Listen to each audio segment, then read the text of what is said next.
Welcome to my channel. If you constantly purchase a tray of frozen chicken, have you ever thought what can you do with these sturdy trays? The trays are thick and sturdy enough to build a moss pole. So my first attempt is to combine all these trays together. I'm thinking about combining 5 of them.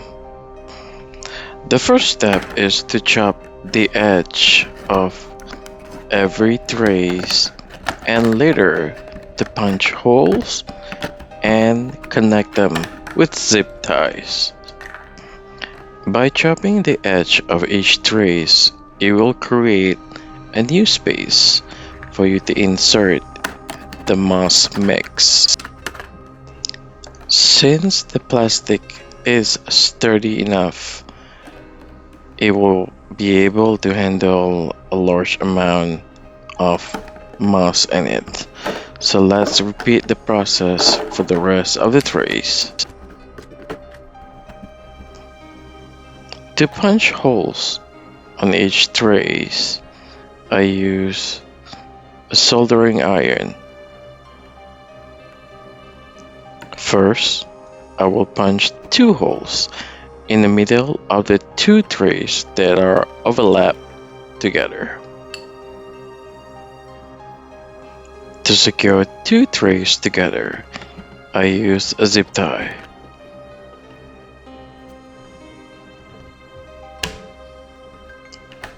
Now, repeat the same process on the edge of the tray on the left and on the right. I secure both of the edges using a zip tie. So now the 2 trays are connected and it is pretty sturdy. You can now repeat the process on the rest of the trays if you want to make it much longer. In this example, I use 5 trays and attach them together. To secure the moss on the trays, you need a PVC coated garden mesh. Use a sturdy scissors to cut the garden mesh with the same size as the trays. The garden mesh will protect the moss and also to hold the trays together. To secure the garden mesh on the tray, you need to punch holes on the edge using soldering iron.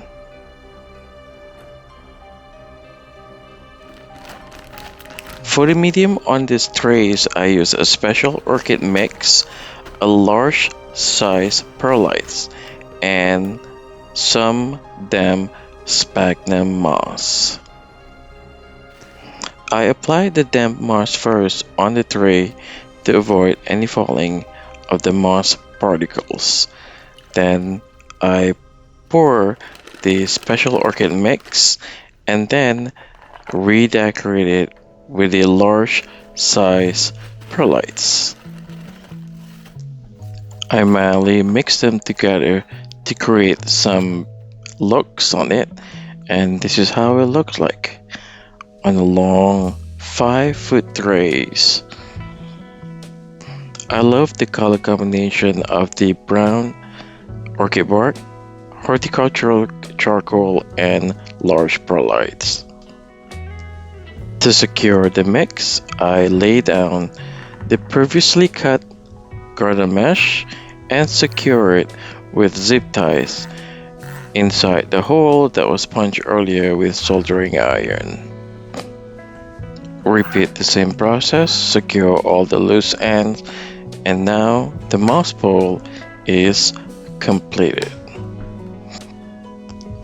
I chose a 12-inch terracotta pot to secure this moss pole.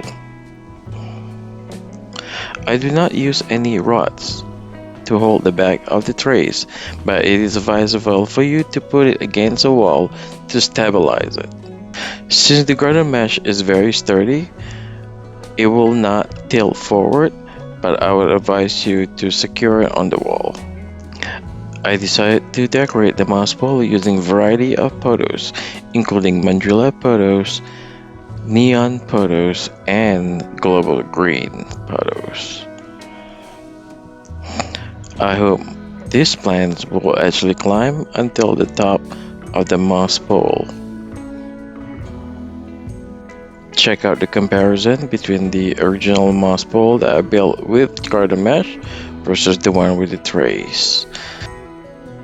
Since these plants are climbers, I used a rubber coated wire to secure them on the mouse pole.